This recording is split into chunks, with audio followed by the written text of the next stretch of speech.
Ladies, gentlemen, and where do you think you're going? I got you for 3 minutes. Welcome back 3 minutes of playtime. Welcome back to another episode of Out of the Frying Pan Into the Fire. My name is at the superior Alex Lenhart, and with me, as always, is my beautiful co-host Harry the Hobgoblin Osborne. I have nothing left but Spider-Man. That sums up your whole career. That sums up our Twitter page for like the last 3 weeks. That and James Franco's career. Welcome back to the second episode of Spider-Month. I said it like a question. Spider-Month? Spider-Month? Is that what this is? Is that what we're doing? I don't know. It was our concept. I don't know if that is our idea or not. Wow. Quite original. But as always, for the beginning of these episodes, we're going to start with the Daily Bugle News Report. If you want to get that started, what's the first thing on the list? Marvel's Avengers Spider-Man is finally getting him. We're finally getting Spider-Man. They got him, all right. Boys, we got him. Yeah, so Marvel's Avengers, PS4 and PS5 exclusive, are finally, after a year of delays, is getting Spider-Man in the game. My favorite pre-order bonus after a year. We'll get an update to this in our next episode because he officially releases in like 2 days after recording this. Pretty much. So I will play around with him a little bit and describe him. Yeah, report back on if he's worth it or not. We've got some footage of his gameplay.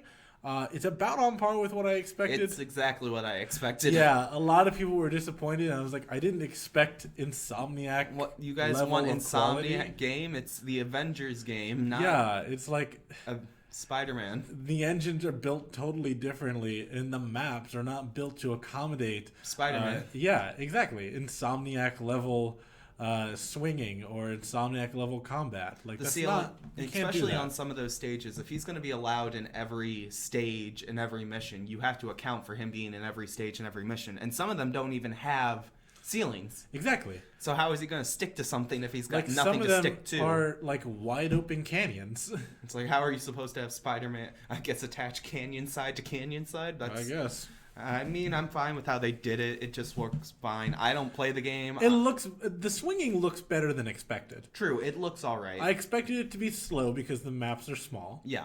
I expected it to work very similar to how Black Widow grapples on stuff, but it's a little bit better. I feel like doing the glass ceiling technique was smart for this game. Most likely. It's the best way to do it. It's how I expected them to do it. I didn't expect them to have him stick to buildings or corners or anything. I just expected him to be able to, just like all the old Spider-Man games, just glide around like nothing else. Mm-hmm.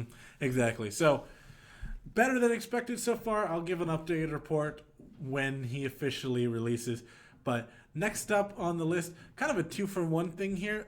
Tom Holland and Jamie Foxx have started press tours for No Way Home. And as well, the critic screenings for No Way Home start next week. So we're going to be getting reviews very soon. So keep an eye out for those. I really hope they don't get any spoilers out of the film. Yeah. Like, I'm at the point where everything's pretty much been spoiled for this film. I'm still super excited for the film, but at the same time, it's like, I don't want to know anything else. Stop. Just stop. Leave it alone. I want to look up Spider-Man without being spoiled. I stopped looking at leaks a little while ago, so I'm pretty, like I've seen all the character leaks and stuff like that, but I purposefully avoid all of the plot leaks. I've been avoiding plot leaks. Yeah. That's all I've tried to avoid is one's like, oh, here's the plot. It's like, fuck that. No. Get away. Get away. Yeah, Shoot. There were some big leaks that came out of the Eternals critic screening, and that sucked. Yeah.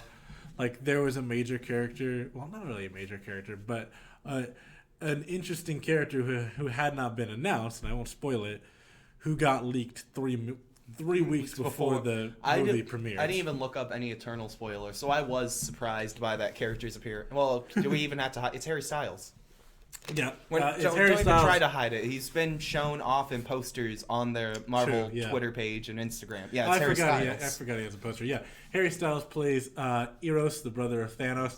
And honestly, What a great casting for that It is character. fantastic casting. I've seen people complain about it, but like, that is such a good casting if you know anything about Eros. Egotistical motherfucker. Like, oh my god, that is such a...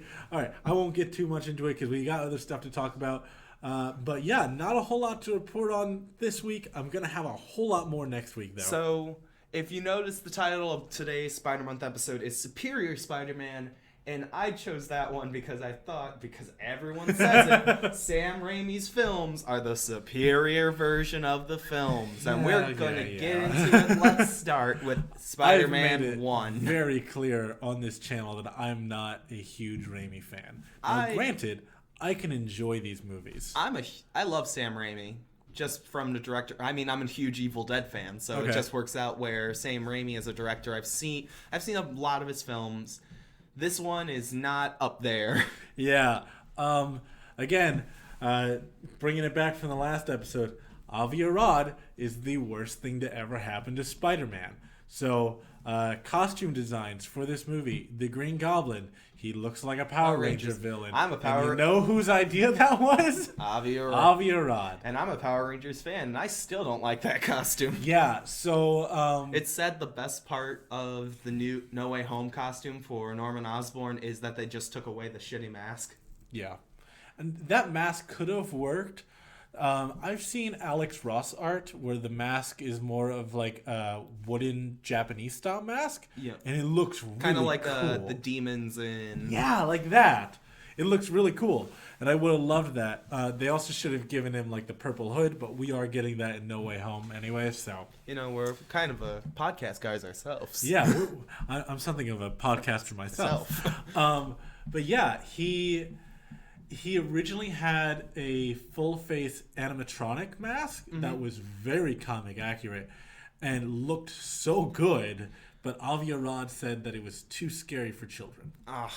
So we ended up with the Power Ranger suit. So my main flaw with this film is that almost every one of the leading actors is not a good actor.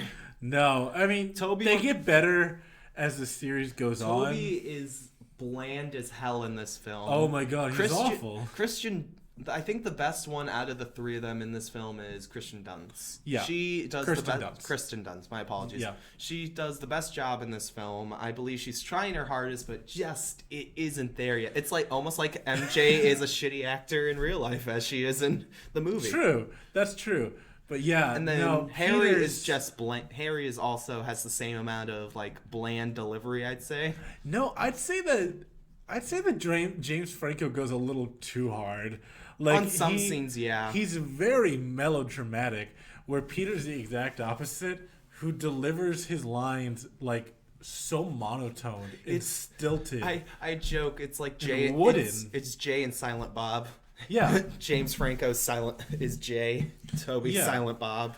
My favorite scene in this movie is the opening scene where you have Tobey Maguire, who is clearly almost a 30-year-old man chasing a school bus. My favorite detail in this whole thing is that the teacher of the students looks way younger than all the students. He actually was younger. The actor was younger than all the student actors. He looked so much younger than all of them. I was like, come on, guys. You really couldn't have picked younger. You couldn't have cast like an old man or something like that.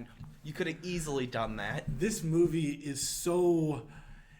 There are aspects of it that I love. I don't remember his name, but the actor who played Uncle Ben, very well good. Cast. Oh, beautiful. Very well cast. Very great delivery. If it's not James Franco, Norman Osborn, it's going to be Aunt May or Uncle Ben for Best Actor in this film. Yeah. Aunt May... But, of course, Willem Dafoe is the best actor. Yeah, Willem Dafoe is the best actor in this film because he plays that scrawny, like, no...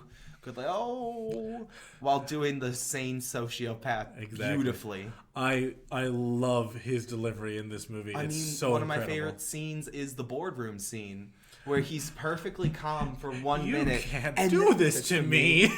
I started this company. I built this company. It's so good. And then he slowly eases himself back down. It's like, please don't do this to me. Exactly. And that's one of the reasons why the Goblin Mask makes me so mad. Because it shows because Willem Dafoe, his facial expressions in this movie are incredible. He looks like Green Goblin. He does. Like with the mask And off, he looks like Green Goblin. I wish they had let us see his face during those scenes, or at least use the animatronic mask that mimicked his facial expressions. Oh, that would have been great. Have you seen the video Yeah, of I've the seen. mask? It's incredible. They had For 2002, it's so good. It's really good for 2002. Yeah. What else is there? There's not much to talk about in this. I don't like... Okay, I'm going to get hate for this. Hot take, I don't like Spider-Man's costume in these movies. I think it's okay. I've said it many times before that the suit just reminds me of like overly, unnecessarily edgy 2000s cringe. Like the silver webbing gives me barbed wire vibes. I have to say this. Some of my favorite things are the minor details in this film. For example, near the end of the film, when MJ kisses Peter and confesses her love to him, yeah, you can see immediately. That's when she figures it out. She clicks in her head as he's walking away. She touches her lips like, wait, that felt Yeah. familiar. But she doesn't fully process it until Spider-Man 2, where she sits down with him and goes, hey, I need to kiss me one last time. Just one more time. Yeah. But then also, the tiny details in this movie can also be hilarious. Because you know the scene, Peter gets bit. He's got the big screen behind him. And it like lists off all of his potential powers he's going to get. I think speed is listed twice. I think it was speed. Like spider speed was listed twice. Oh my god. Or it was either speed or strength. One of those two. But it's listed twice on the board. By the way, I gotta know. You can tell. What the fuck is the passing of time in this film? I have no idea. Is this like a year? Like they never specify time. Okay, so all right, let's I let's also, narrow this down. I'd like to bring this up real fast before we continue. Best Thanksgiving movie? So the movie starts. It's probably like Middle March or May of 2002, right? I'd say so. Yeah. Okay, because Peter is on a school trip, and then soon after that he graduates high school. Yeah. So it's second semester, late semester of high school. And then over the summer they move into the apartment. Over the summer they move into the apartment. He officially becomes Spider-Man at that point because for some reason in this movie he's never actually Spider-Man while he's in high school. That only happens after he's graduated. Yeah, once he's graduated high school, he finally gets the suit and everything. Also, I think it takes like half the film before we actually see him in the suit. Yes, it does. Yeah. It takes half the film. I mean, Which is annoying to me. I find it fine. I think it works great because you got to remember, this is the first major film release ever for Spider-Man. Yeah.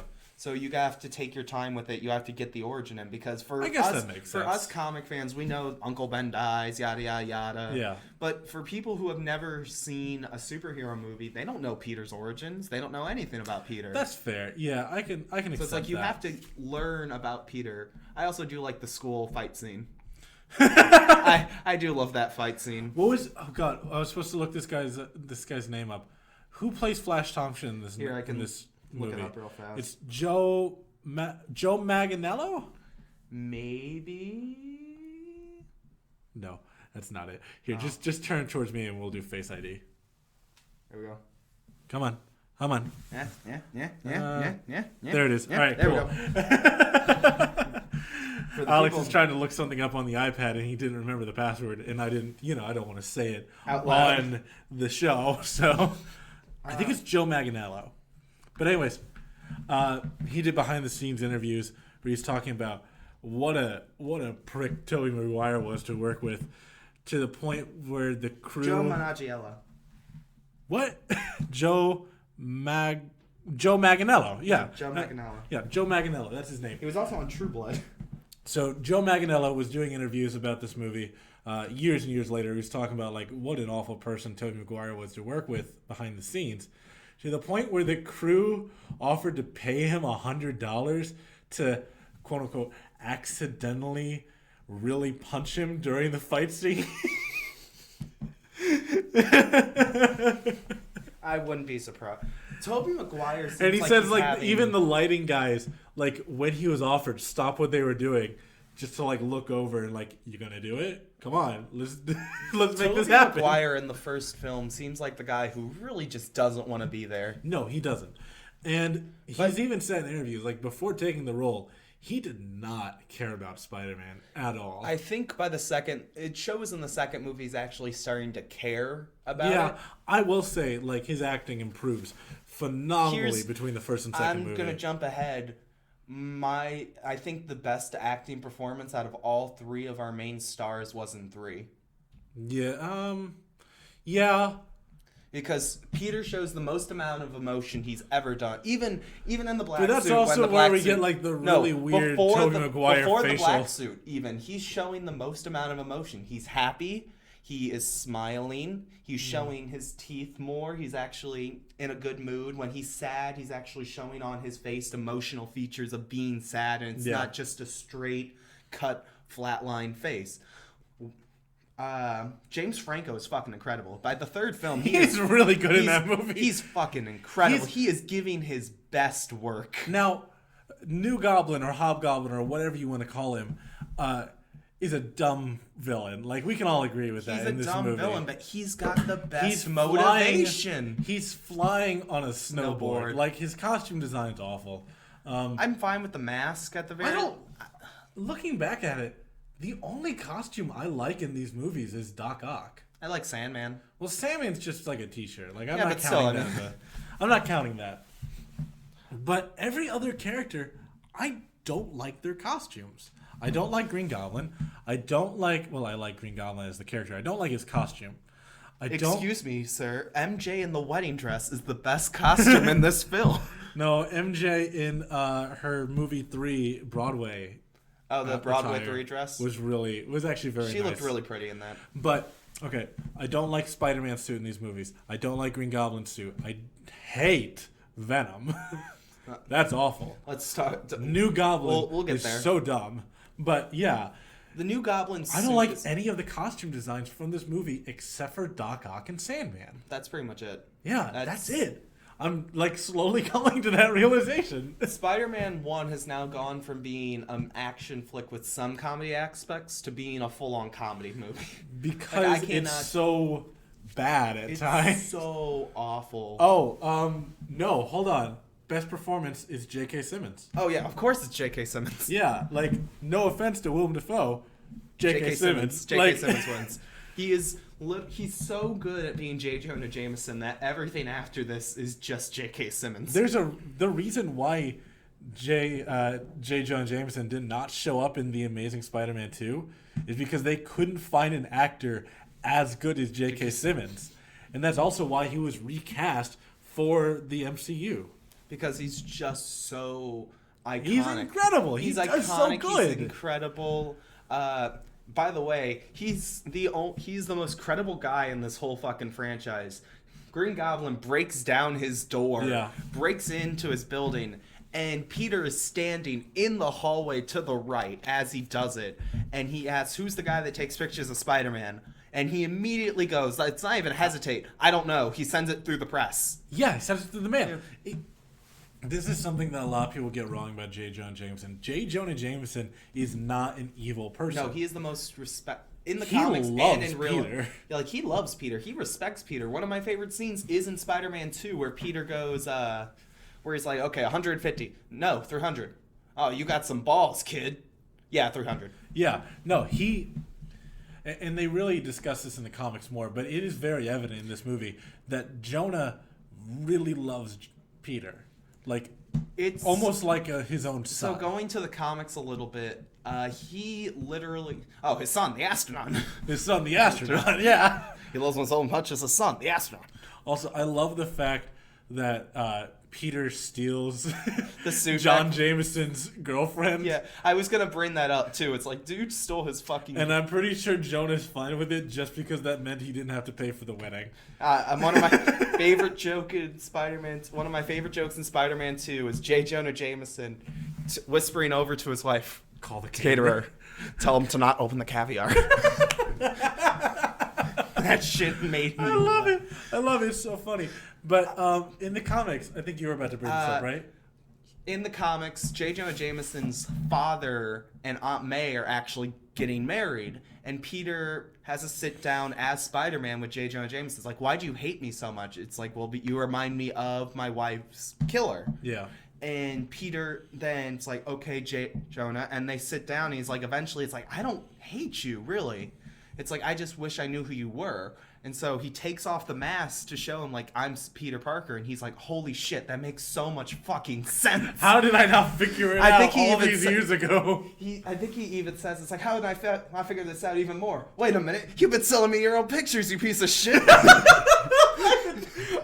paying you hundreds of dollars per shot for you to take selfies? And he gave him even more respect for that, too. It's so funny. He's like, you smart motherfucker, you But sold me pictures of you. We also learned in the comics that the reason why Jonah gave Peter the job is not because he's a good photographer, because he wasn't at first. He was a 15-year-old kid with a bad camera. He did it because Jonah wrote or he published Ben Parker's obituary, and he recognized Peter's name. That's why he gave him the job. Because I think didn't he give him a new camera eventually? Yeah, he that eventually was bought the him a Christmas party was he gave Peter a new camera. Yeah, he just wanted to help him. I feel like comics and otherwise, J. Jonah Jameson is one of those guys you just respect. Yes, he can. The only evil thing I can think of is he made Scorpion.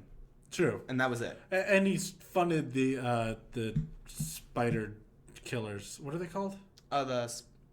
I think it is Spider Killers, isn't it? No, it's something. It's got a really dumb name. I don't remember. Black Widows? No, the Spider Mecha. Wow, that's gonna drive me insane. It's like Spider Mecha or something along those lines. Something Spider Killer drones. Arachnid Killer? No. I know it's spider related. It's Spider something. I just don't remember what it is. But we'll move on. Yeah. Now between Spider-Man 1 and Spider-Man 2, his suit got a bit of an update. They made it more silver. They saturated the colors more. Mm-hmm. And they also changed the emblems on the front and back. Yeah. They made them... Didn't they make it bigger? Bigger and more professional looking. Yeah. Which I think, I don't like any of them. But I kind of like the 2002 one more. If I gotta say it, my favorite of all three of the suits is from 3, and it's the black suit. Oh, for sure, yeah. Black suit's the best looking one. I don't like their version of the black suit, but it's my favorite. I like it because it works really well with the silver. Yeah. I think the black and silver works way better than the red, blue, and silver. Yeah, agreed. And the eyes change color too. Oh yeah, they've got like the black rims on them, don't they? Yeah, they have black rims, and they also have a more yellowish tint. Yeah. Yeah. So it makes it look more like a night vision suit than anything else. Which most of the times we see the black suit in this film is at night. Mm-hmm. So it just makes it look like it's more of a night vision suit than anything else. But going into Spider-Man 2... He got a bit of an upgrade, and I think it's just retcon that it's supposed to be the same I'd suit. like to say this right now. Spider-Man 2 is the best MCU film. Okay, I'm going to get a lot of flack for this, but Spider-Man 2 is just an MCU film. Like, sitting down watching it, it really is. Like, his villain is a villain motivated by specifically science. Yeah. Peter is going through trial and error with comedy, by the way. This is one of the biggest comedy-focused films. Oh, yeah. Also, it's one of my... I think out of all three, it is my favorite. I think it is the best one of the three. Now, Tobey Maguire almost didn't come back for Spider-Man 2. I did hear that. So I think it was a car crash. Really bad back injury, and he would have been replaced, I think, if I remember correctly, by Jake Gyllenhaal. That would have been an interesting connection. Yeah, he was going to be replaced by Jake Gyllenhaal. He got better. If Jake Gyllenhaal shows up in No Way Home and Toby's in it, they just do a point at each other. Eventually, he got better, but again, the crew still hates him. So, I don't know if you've ever paused on the newspapers to read them. There's an article about how back injuries can cause impotency. Oh, and what a hit! What a fucking ego. The props crew just throwing shade at swore Tobey Maguire. apparently he got better as the films went on. Yeah. He was a lot better on set. Yeah. And then, of course, the famous "my back" joke was just to make fun of his back injury. That one's pretty funny. And that's pretty famous. Honestly, you can see a lot of the horror aspects in Sam Raimi in this film. Oh my god. When rewatching it, like, I'm not a huge horror fan. That scene was difficult to watch in all the best ways. It is very suspenseful. It has the most amount of... Because you know it's coming. Yeah. You know, even after you've seen this film before, you know the claws are going to come alive as they're sawing them off. Yeah. So it's more of an aspect And of it's so just disturbing, like the nails on the floor, which apparently they just did by putting like a thin layer of wax on the floor. Yeah, they do that in almost all horror movies. Yeah, It it's is a really very common horror trick, but Sam Raimi is known as a horror director. At least I consider him a horror director because he did, well, my favorite trilogy in horror, which is Evil Dead. Yep. Which is phenomenal. By the way, Evil Dead 1 had a budget of $150. Which, at the same time, I feel like, that scene, as great as it is, I feel like Sam Raimi's inexperience with, comic book movies kind of makes this trilogy suffer a little bit, because I did a count. Now, Spider-Man is well known for being a very talkative hero. Oh yeah, he's silent. Like that's my biggest problem is he's got 5 quips throughout this whole trilogy? Yeah, 5 total. I didn't even 5 total. I didn't even count. I just thought of it in my head after watching all these films. It's like, okay, he had at least 2 in... He had 1 in the first movie. I think it was 2 in Spider-Man 2. Yeah, and both of them happened in the bank scene. Yep. And there's 3 in Spider-Man 3, but almost all of them just happened because of the black suit. Yeah. Yeah, it's really, really disturbing. And those quips, they're not just throwaway jokes. They happen for good reason. They happen as a defense mechanism. Peter is terrified under the suit. It's funny because the villains have more quips than Spider-Man. Yeah. For example, Alfred Molina, Doc Ock holding Aunt May. Let her go! All right. Butterfingers. Butterfingers. That's such a great meme. That is one thing I can say about this series. The memes that came out of it were so good. It's pizza time. Pizza time. Oh, if there's not a pizza time, at least joke in No Way Home. Maybe there's a little pizza restaurant called Pizza Time. That would be great. That'd be great. I'd love that. But I think he's silent, and it kind of pulls from his character. I think it's detrimental to his character. I don't know where this movie ranks for. Where does this one rank? Spider-Man 2. For me? Yeah, in your top Spider-Man movies. Okay. Because this is my second favorite Spider-Man film. I enjoy this movie. It's a good movie. Because third or fourth? I think it's my second favorite because it's a well-balanced enough film. I think it's my third or fourth favorite. So number 1, obviously, is Into the Spider-Verse. That's mine. Number 2, very controversially, is Far From Home. Really? Okay. Yeah, I love that movie. Number 3 is probably, honestly, The Amazing Spider-Man 1.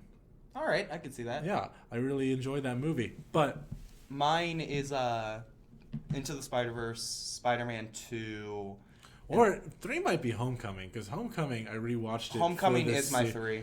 Yeah, for this series, I rewatched Homecoming, and Hey, Spidey, do a flip! I love that movie. Yeah! Yeah, it gets a lot of really unnecessary hate. Why I loved watching these 3 films back again was just because I'm so adjusted to the MCU. It's they're gonna have alien weapons, alien tech, alien this. They're gonna have super fancy fights, or it's just gonna be regular fights. No, there was just regular crime. Yeah. And that's what's so great about some of these miniseries, like Hawkeye or Falcon Winter Soldier. These are not super... I'm excited. These are not super individuals. These are just regular fucking people. That's one of the reasons I'm excited for freshman year. And I enjoyed that in Homecoming, too. Before he meets Vulture, he's just taking on, regular, everyday New York crime. Yeah. And I thought that was cool. I thought it was cool. A we nice got to see that. touch. That's why I like Spider-Man 2 so much, is because he's just doing regular crime. And it sucks for Peter, because it's a reality shift of what the hell do I do? If I want to be happy, then I have to give up Spider-Man, but I can't give up Spider-Man because I made this commitment to myself to do it. Yeah, it is and people will suffer if he does. It's an internal struggle, and I think it fully clicked into place to him when he did the fight scene, when he went into that burning house without powers, and somebody did still die that night. Yeah. And it hit him hard, because like, oh shit, if I was Spider-Man, that person would have never died. Because he would have had his spider sense. He would have known they were there. I would have already heard them and been in. I would have already had everyone out by then. Yeah. The house probably was still on fire by the time everyone was out of the house. Yeah, but nobody would have died. Nobody would have died that night. And he would have gotten them out a lot quicker as well, too. My biggest issue is that Tobey Maguire does not show that much emotion, because some of these scenes could be so fucking good, but he doesn't have the emotional chops to do it. Like him sitting down with Aunt May and telling her that he's the reason Uncle Ben died. Aunt May's response is one of my favorite responses ever. You know what she does? She just gets up and She leaves. just gets up, goes upstairs, and closes the door. That's it. Yeah. Like, there's nothing to say here. Yeah, she needs time to process that. She needs to process it. And I thought that was very clever. She's not mad. But Tobey Maguire's acting in that scene really pulls from it. It really because he's just, away. Dead-faced, monotone delivery, stilted lines. He's not... By the way, the thing that pissed me off the most, Hobgoblin wouldn't have happened if Peter just sat down and talked to Harry. Yeah, no, Harry wouldn't have done it. Harry wouldn't... First off, first movie, all you had to do was, I found your father dead. Yeah. As Spider-Man, he could have just stayed in the room. It's like, hey, I don't know you and you don't know me, but I didn't kill your father. I found your father dead. To be fair, though, Harry was grabbing a gun at that point. Like, I would have probably skedaddled, too. Maybe come back a couple days later, like, listen, let's talk. Yeah, or because... disarm him, you're Spider-Man. That's what I was thinking. Disarm him immediately and go, hey, let's talk about this. Listen, it's not what it looks like. Exactly. Or in Spider-Man 2... maybe Bernard could have fucking... said something instead of keeping it to himself for, what, 5 years? Yeah, 5 fucking years. I mean, was it even 5 years, really? Because they found out by year 2 that his father was the Goblin. No, but Bernard the butler had kept it a secret that he knew Norman killed himself. Oh yeah, he fucking did, didn't he, in 3? Because he admitted that in 3, that he knew the whole time. Oh, fuck it. Yeah. Or in Spider-Man 2, when he sat him down and he went, hey, when he was in the house, it's like, if you knew who Spider-Man was, would you tell me? Peter, do me a favor. Just I know it's say bad. something. Do me a favor. Lie. Lie. Lie to your friend and say no. You do it all the time. Just say... Because then he gets with self-righteous bullshit of, I never lie, I'm not supposed to lie. You're literally lying about being Spider-Man. All the time, my guy. What are you doing? Lying about being Spider-Man. You are gaslighting everyone you know. Like, at least make them happy. MJ's like, tell me you don't love me. And he says, I can't. It's, oh my god. Peter Parker frustrates me so much in these movies. I mean, people are always ranting and raving. It's like, Tom Holland's Spider-Man always goes on about how he has to keep his secret identity, and yeah, he just reveals it all the time. It's like, yeah, because it works. Mm-hmm. Him having the people around him know he's Spider-Man is beneficial in the end. Yeah. Also, the MCU has never been good with secret identities. Oh my god, no. I mean, the first fucking movie in the MCU ends with Robert Downey Jr. saying, I am Iron Man. Mm-hmm. Which, by the way, was not the original line in the script. Yeah, what was it? It was something, God. It wasn't I am Iron Man. It was, I'm trying to remember off the top of my head. It was something, God, it's going to bug me for the rest of the fucking day. You're in your spider drones. It's me. Spider Slayer, that was it. That's it. Now that you mention it again, Spider Slayer, that's the name of the drones. Because I think the second model was Spider Slayer Black Widow. Yeah. But I digress. By the way, what a fucking awful person Peter is in these films. He's terrible. He's a By the way, he took a married man's woman. Yeah. Also, like, he knows very well that Mary Jane is being abused by her father, and he does nothing. Okay, in fairness... To the point where, like, he totally forgets by the third movie, and she's like, dude, what? No, that pissed me off when she said it reminds. I think of my father saying these words. Police radar, dude. Stop! I get your Spider-Man, but They you can handle it.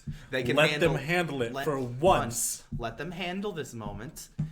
Sit down with your girlfriend and talk. You saw the abuse. The worst part about all of this is that he literally had a discussion with Aunt May that last night about how it's not about you, it's about you too. Like, legit.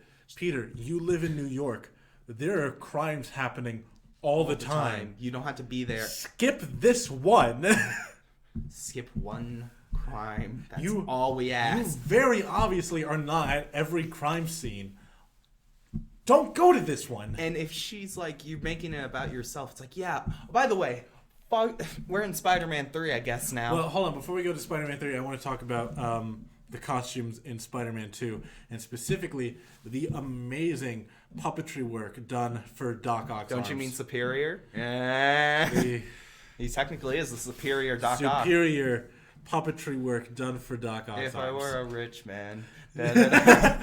I love that. I love that scene. There are two scenes that come from Spider-Man 2's deleted scenes, and they're my favorite. One is Well, that's a bloopers one, Well, isn't that's it? a bloopers one Yeah. where they're on a blue screen set, and the puppets for the claws, they're doing from Fiddler on the Roof, If I Were a Rich Man.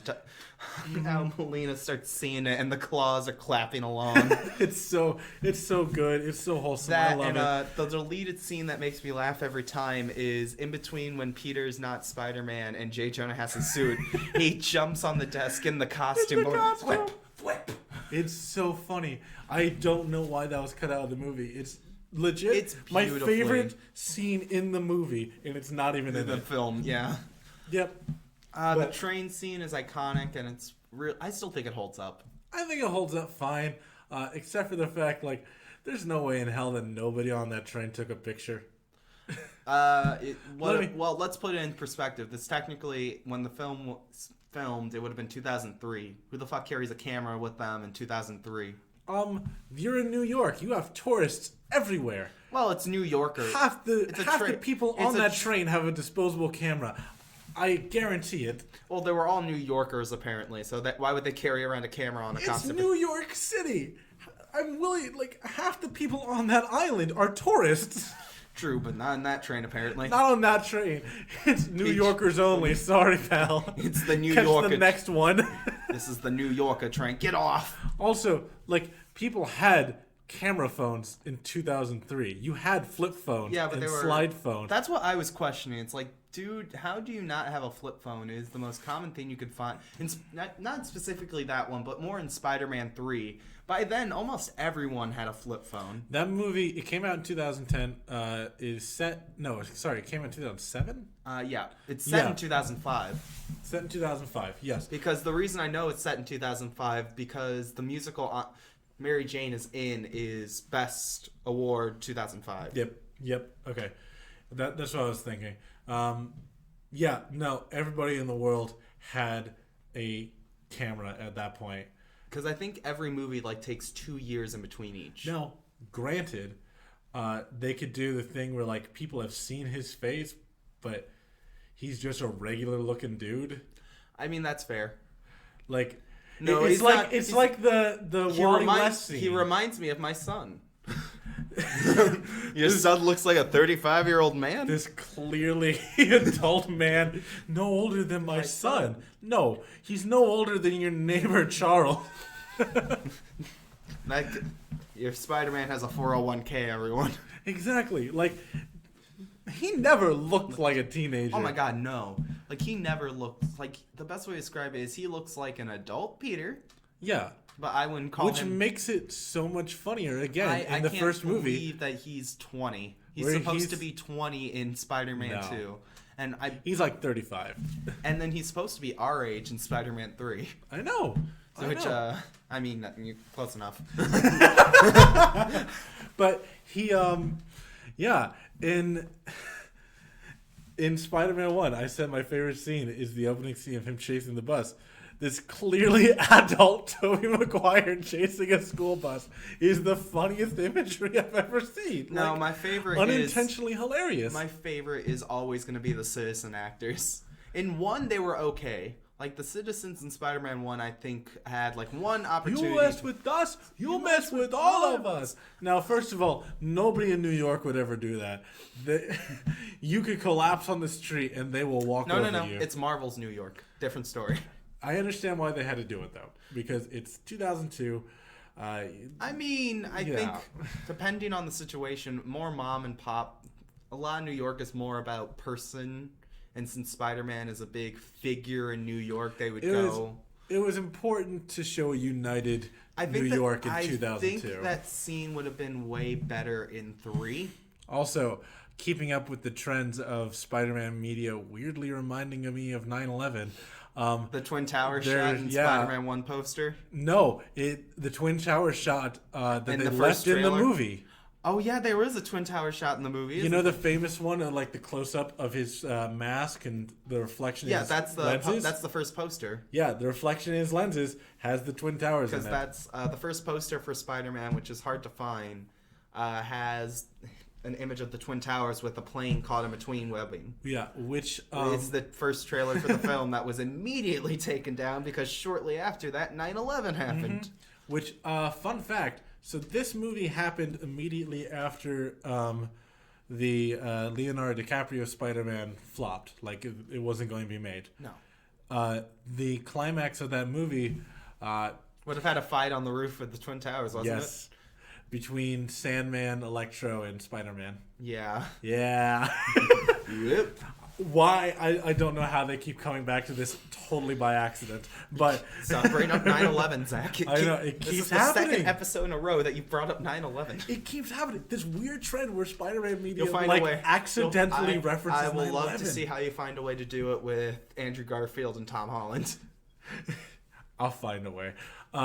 So moving on to Spider-Man 3. Again, here we go. Revenge. Fuck Tobey Maguire, but fuck Peter in this scene. Because he is on stage. I get it. He's showboating. He's showing off for the crowd. You have a girlfriend. When they say kiss, kiss, kiss, you don't have just to say fucking no. Also, like, okay, say like you're under the pressure, right? Do it over the mask, you idiot. Didn't she unveil the mask? I thought she pulled it down a little bit and yeah, but him. He let her. Yeah, he's like no. He could have easily just over the mask, swinged away. Over the mask, exactly. Oh my god, you idiot! You dumb ass motherfucker! You had the opportunity. Now, this movie I like to call The Revenge of Aviarad. I will have my controversial opinion right here. I think this movie had potential to be good. It had a potential to be good. I think, and the first 30 minutes of this film is really good. It had potential to be good, and then Aviarad happened. I think everything before Venom shows up was good. Like I said, before he gets the black suit. Before Aviarad gets his hands on it. Before he gets the black suit, everything in this film was good. So, this movie originally was going to feature Sandman and Vulture. Yeah. Which Vulture then got pushed to Spider-Man 4, which of course never got made. Which we might get eventually if this movie... Apparently there's been rumors that Spider-Man 4 and Amazing Spider-Man 3 could be greenlit if these are successful. Okay, there were leaks about Spider-Man 4 from Sony. They're not talking about Raimi Spider-Man 4. I know, but They're talking about Tom Holland Spider-Man 4. I know, but shut up. I want it. I don't. I want it as a comic. I will accept it as a comic miniseries. I want it. I actually do want it. Also, plot details. I want a happy ending. I want it wrapped up in a nice, clean bow. By the way, we're not even on Amazing Spider-Man, but that I'll talk about that later. Never mind.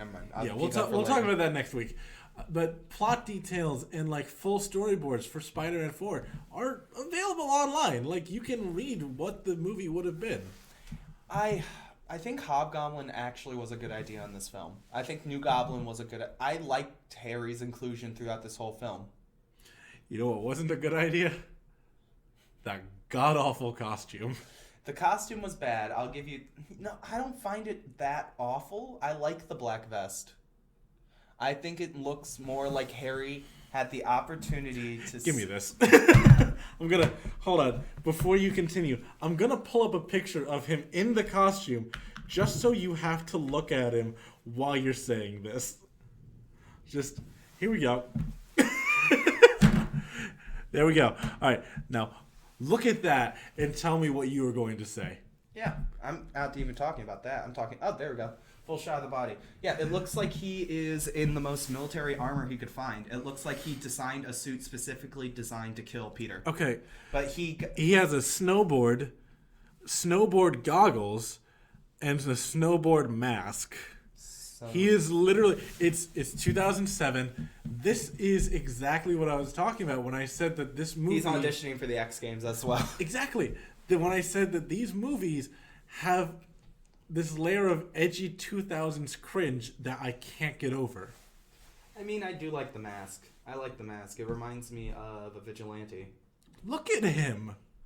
Look at those goggles. I like the goggles. They're literally just snowboarding goggles. Yeah, but still, it protects him. He looks awful. To you.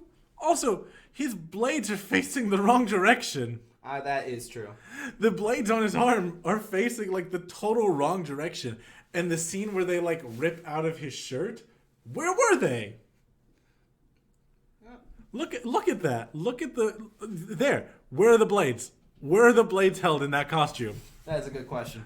The sword's okay. I do like the addition of the green sword. Sword's fine. I'll accept the sword. But I like the stupid snowboard and his goggles... You don't like the sword. I like the suit. I like the suit itself. The full suit is, to me, uninspired. I like the green shoulder pad. It looks like a military outfit. It looks like he went to... He could have added some color to it. There's just no color. That's... No. Oh, sorry, we saw the amazing one. No, never mind. Take that back. That's TASM 2 Goblin. Yeah, I don't think this is awful. You think it's god-awful. I just think it's okay overall. I think it was a big mistake. I think I like the blades on the arm. I think it allows him... Which, again, this is another inclusion from Aviarad. Which, this did make me laugh a little bit. The whole scene where he throws the grenades did make me laugh. This shit again. No, it was not that. It was bats. When the bats started flying out, it's like, I hate this part. I know. But no, that is literally the quote: "Is I hate this one. I hate these guys. I hate that one." That's I don't like that one. I remember it. I love that. Aunt May's scene with Peter is great. Hobgoblin attacking Peter. It's a good fight. I think it's a good fight. Okay, I think Aunt May's scene in this movie was placed poorly because it really messed with the pace of the movie. I feel like it could have been placed somewhere else in the film and worked better. I think it could have been placed before he got the black... No, because it wouldn't have made sense. Where else would it make sense? He didn't have the black suit yet. No, I'm saying where would you put it then? Because he'd need the ring to propose... I mean, you don't need to have the ring for the Hobgoblin. I keep calling him Hobgoblin. He was called Hobgoblin in one of the games, I swear. But New Goblin... where would you put it? Don't need the ring in the New Goblin fight. That doesn't matter. Yeah. It was just really... Where do you put the ring? Do you put it after Harry's been concussed? Do you put it... Yeah, I guess. I mean, I guess it's... You know what? You could put it alongside the montage of Harry and Peter, like, hanging out together before Harry gets his memories back. So, like, he leaves there, and then he goes straight to Aunt May. That could work. But at the same time, I do like the little touching detail. Like, Peter's having the best time of his life, and then suddenly Harry attacks. Mm-hmm. Which I do like that little touch, and it does sum up the film perfectly, where Peter doesn't understand MJ's feelings, and that's the main message that they're getting across with the whole Aunt May scene. Because they're not a good couple. No, they really aren't. And these two, I don't believe could be married. No. Properly. Like, she's awful. He's awful. Yeah.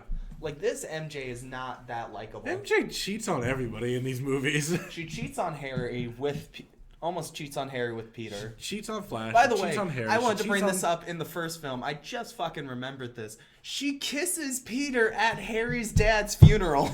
Oh yeah, I forgot about that. This is Harry's dad's funeral. Your ex-boyfriend, just broke up with Harry probably recently, I'd assume, like maybe like a few days prior, and you're now kissing his best friend, the one he just told that it's like, you're the only person I have left, Peter, and then she kisses him. Yeah, that was messed up. Then she proceeds to get engaged to my son, the astronaut. Yeah, John Jameson. By the way, he only has a few lines in the film. Yeah, he's really... You could have taken him out of this film and just gave it a random guy. It could have been anyone, really. Yeah. I mean, no, we wouldn't have gotten as much J.K. Simmons, though. So. True. We wouldn't have gotten some great J.K. Simmons moments. Take the picture, Parker! Take the picture! I love that scene at the party where like he's got the lens cap on his camera. Nothing's going right for him there. I love the opening to Spider-Man 2 just because it's a moment of he cannot get a break. Also, like...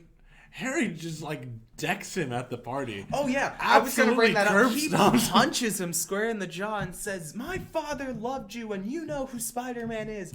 Fucking tell me. I know. I was like, oh, my God. Because sometimes silence means more than words. And there, Harry took it exactly as he knew. You know who Spider-Man is and you're not telling me who Spider-Man Christ, is. Peter, say something. Anything. I think he even says that in the scene. It's like, say something. I know. He's so awful. And for a character who's supposed to be very, very talkative, he says nothing. For a guy who's supposed to be likable. Yeah. Like, there is no... The only time I ever liked Peter Parker in these films was when he lost his powers. True. Because it was the only time where... And he still did something unlikable when he lost his powers. Yeah. He walked up to an engaged woman and said, I love you. I know. He's so What selfish. The fuck? He said, He says, I don't love you. Then he walks up to her after her show that she got mad for him not seeing and saying, I love you. Saying, I love you. Like, and you then show up immediately once later and says, I don't love you. I know. He's awful in these movies. I don't understand how anybody likes him as a character. By the way, this makes the whole scene entirely like the first two movies where it's like, I can't date MJ because it's impossible. It makes it entirely pointless in the ending of the second one. Yeah. Well, she kind of decides for him at that point. Like, Yeah, I'm not taking no for an answer. It's not his choice at that point, but at the same time, it just makes it entirely pointless. I know. Like, if she knew immediately at that funeral, it's like, I know you're Spider-Man. Why are we not dating? Mm-hmm. I know. I love how she, like, feigns surprise when she sees him take the mask off. Like, oh, it's you. No, I think it was actual surprise because I think somewhere in her mind it was going, you're Spider-Man, I think you're Spider-Man. And that was he's probably not Spider-Man. It wasn't a face of surprise. It was more of a face of, I knew it. Yeah. I took that more as, because it was more of a smile surprise. Like, yeah, I was right. The other thing in the Spider-Man 2 is people are so like 0 to 100 with Peter. So he's got this surprise party. He turns 20, right? And Harry Osborn is like, "Hey, happy birthday, buddy, best friend of mine. You're supporting the guy that killed my dad. What do you know?" Like, Harry, stop talking. Yeah, because this. My God, Harry. I like that right there. Somebody made a fan art design of New Goblin. No, that does actually remind me. He looks like an anime protagonist. Why couldn't he have color? I think if they added more green on there, it'd actually look way better. Yeah, I guess. I don't know. I think adding a little bit green, purple.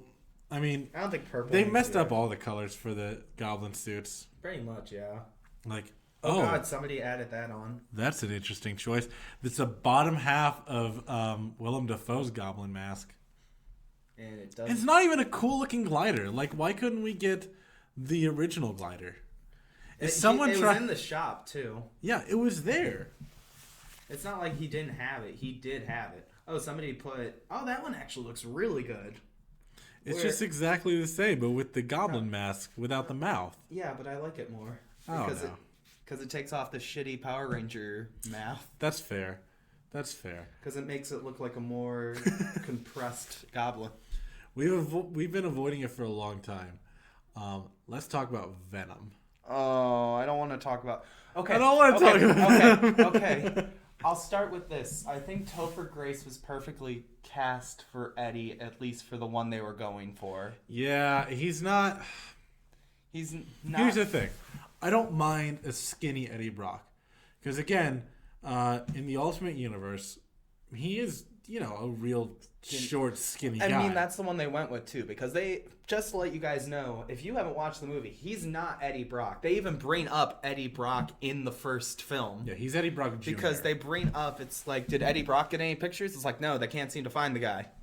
Yeah. By the way, it's Spider-Man 2, my point of being an MCU film, they even bring up Doctor Strange. Yeah. I'd love to see what the Raimi versus Doctor Strange would have been, but staying on topic with Venom. I don't want to. We gotta get through this movie. Oh. We gotta get through Spider-Man 3. I'm sorry. I know. I don't want to either. Wait. At least for the people watching at home. That's There we go. For all of our audio listeners, he just got up and did a flip, and it was the craziest thing I've ever seen. I mean, honestly, I did the Spider-Man 3 movement. He tore off all of his clothes, and he's wearing a perfect replica of Sam Raimi's Spider-Man suit underneath. It was the weirdest thing. Why did you have that ready? I was prepared. Where did you get that? I wore it to work today, actually. You never know when you'll need it. That's the other thing. Is there's no way that Peter can actually hide that suit under his clothes. No. Where's he hide the mask? Just in his pocket, I guess. I don't know. Well, they show him shoving it into his hoodie pocket. By the way, that is, I think, my favorite joke. We were talking about favorite jokes in Spider-Man 2. I think my favorite one, even with how silent he is the scene in the elevator. Yeah. Where he's in the elevator. It's nice Spider-Man costume. I made it myself. Pure awkward silence for a minute. Which also is a plot hole. Because according to the canon tie-in novel, Peter did not make that suit himself. It was made by a wrestling tailor. Oh yeah, it was, wasn't it? Yeah, according to both the canon novelization of 2002 Spider-Man, and according to the game versions of both of these movies, his costume was made by a wrestling tailor. Yeah, but the movie shows... Which makes sense a whole lot more. It makes way more sense, but in the movie they showed him with a sewing machine. Did they? Yeah, there's a scene in Spider-Man 1 where he's doing this with a sewing machine. But was that him making the... No, it was the other one. They showed it twice. They showed it with the first costume, and then they showed him doing it again with the other design and the other costume. Because all I remember for the other costume is just him looking at his drawing that he had made. Because he made his drawing, and then... Is that a deleted scene, maybe? I think it might be a deleted scene where it shows him sewing. Yeah, I don't know. But according to the novelization and according to the tie-in games, his suit was made by a wrestling tailor. Which makes a whole lot of sense compared to... Because it is definitely a very, Hollywood suit. Yeah. It's one of those scenes where I can believe... The only reason I believe Andrew Garfield made his own suit is because over time you could see, as he was stopping crime, it was evolving. Yeah. See it stage by stage what the suit looks like. Exactly. That I could totally see Andrew Garfield making those suits. Because Tom Holland's, at the very least, he was given his. Yeah. So he and we saw what he made, and it was really cool. And it was the best he could do with what he's got, and it works. Exactly. Where Tobey Maguire's was wrestling outfit to surprisingly spandex. Yeah. Anyone who has tried to make one of these suits, it's not easy. No. Especially for a broke teenager like Peter Parker. See, I'm curious if the guy made... I wonder who specifically made the wrestling suit, because he would have had to see Peter's face. Unless he went in with the human spider mask on. He could have. Yeah, that's the only thing. It was okay, hey, I'm a wrestler, my name's Spider-Man, can you make this? That is very true. Yeah. So, that's that. We keep getting away from it. I don't want to bring up Venom, because Venom is such a shitty addition in this film. But again, it brings up my point that everything bad about Can Spider-Man we throughout just, the Can we series just talk about Sandman, please? is Aviarad's because fault. Sandman is the best character. And I just want to hammer this home throughout this miniseries that we're doing, that Aviarad should be nowhere near Spider-Man. Okay, this may be a controversial take. I think Sandman was the best villain out of all of them. I can almost agree with that. I think the retcon that he killed Uncle Ben was dumb. I think the retcon that he killed Uncle Ben was dumb, but at the same time, it brings more into the message of he was at the wrong place at the wrong time, and I think he even apologizes to Peter at the end of the film too. He's that would also mean that Peter killed an innocent guy. Yeah, they don't. Well, not innocent, but killed a guy for jumped around stealing a couple $1,000. Yep, that's exactly what. That's I immediately thought of that was he killed a guy for no reason. For no reason. He killed a guy for no reason. Exactly. And you can say, "Oh, he didn't kill him. He fell out the window." Yeah, he'd have pushed him out the window after Peter cornered him against the window. It was at best, at very best, it would be accidental homicide. Accidental homicide, because he did go there with the intent to hurt him. Yes. Yeah. So Peter killed that guy. Peter killed that guy. It's no doubt he killed a man that night. Exactly. And apparently who didn't even kill his uncle. Yep, he didn't avenge his uncle, because that was the main plot of Spider-Man 3 for the longest time, was he didn't kill his uncle. Yeah, he didn't kill his uncle. He didn't kill his uncle. Well, he killed the wrong guy that killed his uncle. Yeah, so his whole purpose for becoming Spider-Man, if I had stopped this guy, my uncle could still be alive. With great power comes great responsibility, was wrong. Because even if Peter had stopped him, Uncle Ben still would have died. Yeah. And no matter what he did. Sorry, I just saw that and was like, oh, wow, that's a... I had those. Do you have those? I had those, yes, as a kid. By the way, one of the most visually interesting things... And by the way, this movie's CGI holds up really well, I think. For the most part, yeah. Yeah, I think there's not... I mean, except for... Sandman's CGI holds up well. I think New Goblin struggles a bit. Yeah, New Goblin's a bit wonky. There are times where he looks very rubbery. There's a bit wonky with New Goblin, but that's the only one... Because Venom looks fine. There is nothing about Venom that looks fine. He looks realistic. Okay, he looks realistic. He looks fine enough for the film. He doesn't look good. Honestly, he looks the best realistic. Venom shot is in the end when he's that big rising up creature. That is oh my god, that looks actual. It could be real. It's it's not, but it looks like okay, that looks like it could be at the location. Oh, Venom makes a dick joke in this movie. Yes, he does. Yes, he does. But yeah, my favorite scene in this film is in the first 30 minutes of the film, which is sad. Which is a goblin rising up from the sand. And there are parts of this movie that were difficult to sit through. It was so... I'm just trying to think of the positive. I'm just trying to stay positive for this one, Zach, because this film... But I can't, because it's not good. Because it rises... He's rising from the sand. The sand turning into him. It looks fucking real. Yeah. Except for when they get into the microbiology stuff, that looked dumb as hell. But it's campy. Whatever. It's I'll accept it. I love it didn't look as weird as Peter's transformation. Yeah, it looked very emotional too. It was a very emotional scene. He picks up the locket and he sees his daughter, and that's the motivation that turns him back into the Sandman. Yeah. That turns him fully back into his human form. That turns him fully back into his human form. Yeah. Flynn Marko is a great character in this movie, and I'm very excited to see him return in No Way Home. I'm hoping he has the same motivations. It's not just giant sand villain for the sake of giant sand villain. Yeah, because we already got that in Far From Home. Yeah, we don't need that now. Yeah, I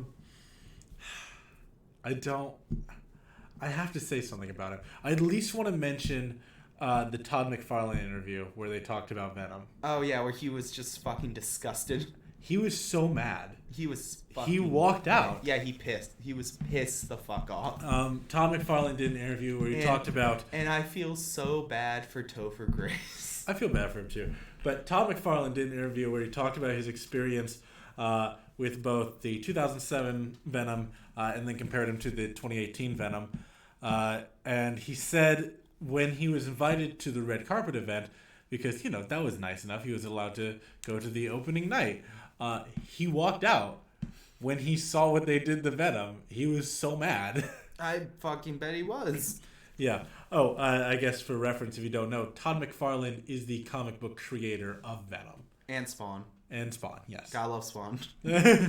He created both Spawn and Venom. Yeah. But he walked out of the screening because he was so upset, I guess, with the design they had gone with compared to what he made. Well, here's your ultimate challenge. Which one's worse? Okay, so for reference, Alex just put in front of me New Goblin versus Tasm Green Goblin. Which one looks worse to you? New Goblin.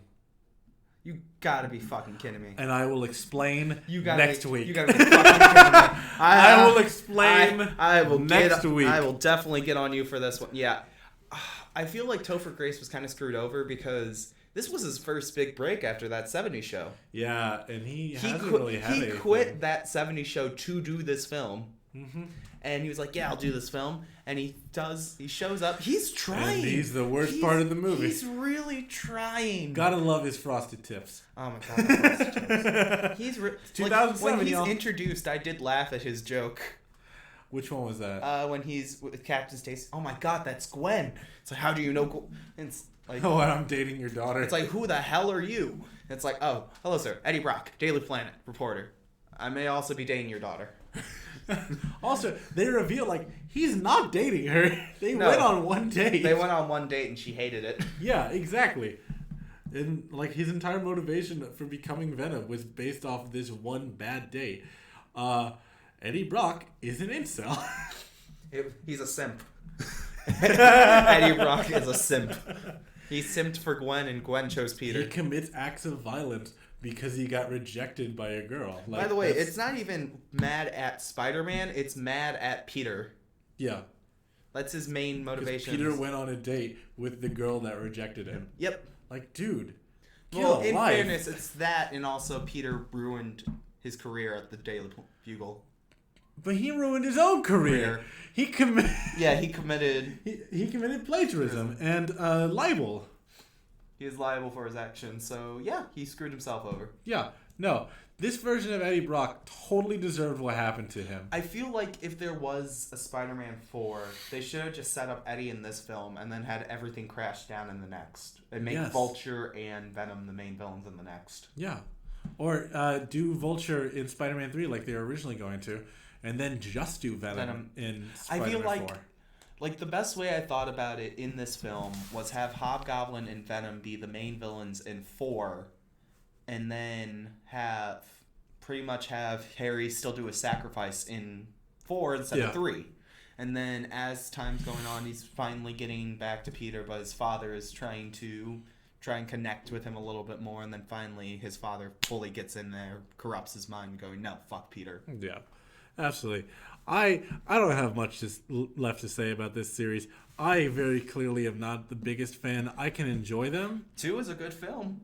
But, that's all I gotta say. 2 is... Spider-Man 1, Spider-Man 3, I don't like them. I'm sorry. Sue me, Twitter. They are hard to sit through, honestly.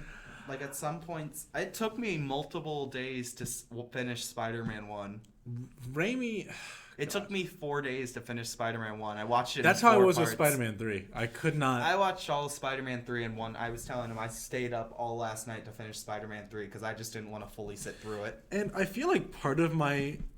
obviously the movies are objectively bad, but I can't even enjoy them for their badness because of the cult-like culture around them online. They are known as the best Spider-Man films. It's all these are the best. The most toxic fan base I've ever seen. Here's the thing.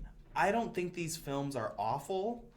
I just think they're good. I think they are incredible founding points. If it wasn't for these films, Spider-Man wouldn't be where it is today. Yeah. The reason these films, No Way Home, is so exciting is because Toby is coming back. It's because we're getting William Dafoe. It's because we're getting Sandman. It's because we're getting Doc Ock. If these films hadn't happened, we wouldn't have those villains. Yeah. We wouldn't have we wouldn't have the Sinister Six. But we could still have a multiverse movie without them. Now, granted, it is very exciting because we've seen them before, but I feel like it could work with or without. Would this film still be as hyped as it is if these films didn't happen? No. No, they wouldn't. No. But again, And I also these feel movies like also laid the groundwork for Spider-Man. I also feel like the MCU movies would be better regard if these movies had never happened, and if this, again, cult-like fan base didn't exist online. I can agree and disagree in this scenario because I see your points and I acknowledge your points, but at the same time, Because there's a lot of very baseless criticism of the MCU movies just because they want them to be worse than the Raimi movies. Yeah. There's a lot of baseless criticism. It's like he's just we'll get into that when he's we. Iron Man Jr. Fuck you. No, he's not. No, We'll he's get not. into that when we get to them. Okay. You want to end this episode off right now? Yeah, I'll end this one off. Thank you guys for joining us for another episode, and thank you for being here for the second episode of Spider Month 2. If you want to keep up with us, feel free to follow us on our social medias. We have our Twitter is at Frying Pan Pods, or you can follow us on Instagram at Frying Pan Podcast. We also do streams on Twitch, where you can find us at twitch.tv/Frying Pan Podcast. But thank you again for being here, and we will see you next week. And goodbye, everyone.